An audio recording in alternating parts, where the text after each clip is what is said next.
આ 7 વાર ભગવાન શિવને નિર્મિત કર્યા છે અને એ વાર નિર્મિત કર્યા પછી એના દેવો બતાવ્યા છે કે આ વાર આ દેવનો બતાવ્યો છે અને એનાથી આપણને આ ફાયદો થાય છે.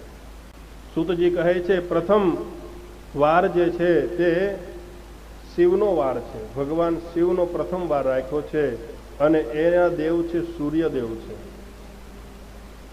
અને એ આરોગ્યના દાતા છે.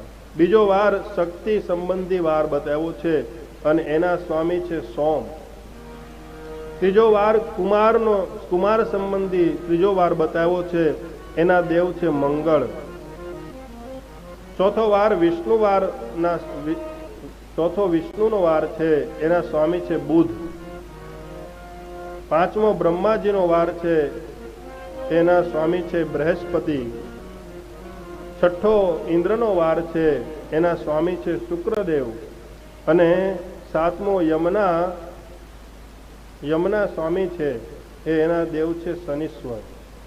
એટલે રવિથી લઈ શનિ સુધીના આ વારની ગણના શિવપુરાણમાં બતાવી છે કે રવિ, સોમ, મંગળ, બુધ, ગુરુ, શુક્ર અને શનિ આના દેવો પણ બતાવ્યા છે. રવિવાર એ મહાદેવનો વાર છે. શિવપુરાણમાં રવિવારને મહાદેવનો વાર છે. ઘણીવાર માણસ ચકિત થઈ જાય કે આ મહારાજ શું બોલ્યા. આમ તો આપણે સોમવારે શિવજીની પૂજા કરીએ અને શિવજીની પણ શિવ ભગવાને સોમવાર માં લક્ષ્મીને આપેલો વાર છે. માં લક્ષ્મીને આપેલો શિવ સોમવારે પણ પૂજા થાય, પણ સોમવારે પૂજા કરવાથી લક્ષ્મી ભગવાન શિવ પ્રસન્ન થાય છે. ભગવાન લક્ષ્મીના પણ પતિ છે. શિવ તો બધાના જ પતિ છે. આપણે કહીએ રમાકાંત, રમાયા ઈશ, રમેશ. રમેશ શબ્દનો અર્થ થાય કે રમાયા ને કે લક્ષ્મીના પતિ.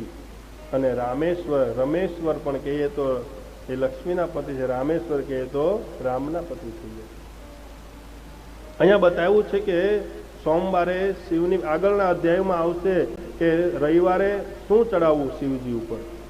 અત્યારે તમને કહી દો, આજે વાર આવ્યો છે, સમય આવ્યો કે રવિવારે પંચગવ્યથી શિવલિંગ ઉપર અભિષેક કરવો. એનાથી પંચગવ્ય